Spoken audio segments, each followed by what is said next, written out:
टी20 cricket में universe boss Chris Gayle की 12 साला बादशाहत का इख्तिताम हो गया।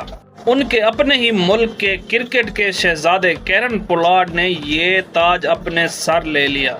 2005 में जब इस फॉर्मेट को बनाया गया तो हर किसी को यही उम्मीद थी कि चौकू छक्कों की बरसात देखने के लिए ये फॉर्मेट बनाया गया है और ये फॉर्मेट वेस्ट इंडीज के पावर हिटर को खूब पसंद आएगा। और बिल्कुल वही हुआ। वेस्ट इंडीजी खिलाड़ियों ने इस फॉर्मेट को अपने नाम करना शुरू कर दिया। मार्च 2014 से क्रिस गेल इस फॉर्मेट के सबसे ज्यादा स्कोर बनाने वाले खिलाड़ी बन गए।